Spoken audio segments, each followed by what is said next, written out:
Buoy Health Insights, Drooling. Welcome to Buoy Health Insights, where we dive into health topics with precision and care.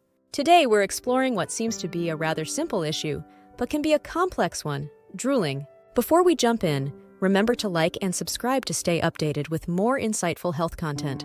Now let's unwrap the facts about drooling. Drooling, or as it's medically known, siluria or hypersalivation, is when saliva overflows from the mouth rather than being swallowed. It's not just a matter of a little saliva escaping while you're asleep or daydreaming. Excessive drooling can actually lead to skin problems and social difficulties and may even signal serious neurological conditions in anyone over the age of approximately 2 to 4 years. If you're drooling, you might also be experiencing facial chapping, skin damage due to the constant moisture and bad breath due to saliva being unable to maintain a healthy mouth environment. Additionally, difficulty swallowing or impaired digestion of starches could accompany your symptoms, since the digestion of starch begins with saliva in your mouth. Let's talk about who is generally affected by drooling. In infants and toddlers, it's fairly common and typically ceases by the age of 18 months. However, for older children and adults, persistent or late-onset drooling is likely a sign of an underlying problem that warrants medical attention. Going deeper into causes, drooling might be due to hypersecretion, essentially meaning your body is producing too much saliva. This overproduction can stem from a variety of factors ranging from teething in children, dental problems, poorly fitted dentures, infections, or even as a side effect of certain medications. Sometimes, however, the cause of drooling cannot be pinpointed.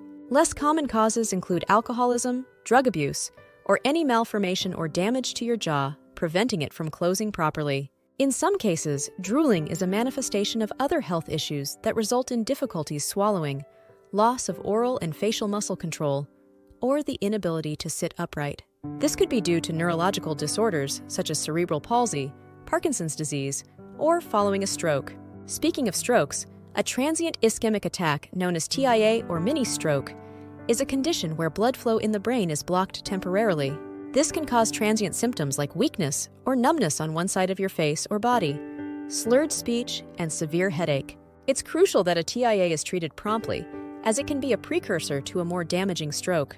Parkinson's disease, another potential cause of drooling, is characterized by symptoms such as tremors due to nerve cell malfunction. Ludwig's angina, a bacterial infection, inflammation of the epiglottis, foreign body ingestion, and esophageal obstruction, known colloquially as steakhouse syndrome, are further reasons for drooling and require immediate medical attention. Now let's talk about when you should seek care. If drooling is accompanied by signs of a stroke, such as sudden weakness, slurred speech, difficulty seeing, or severe headache, it's time to call emergency services.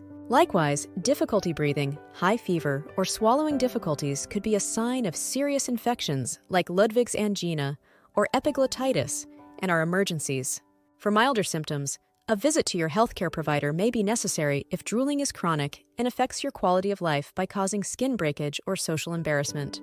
To wrap up, drooling may seem insignificant, but it's important to pay attention to what your body might be communicating through this symptom. Keep an eye on accompanying signs and, if necessary, don't hesitate to seek professional advice. And with that, we close our informative session on drooling.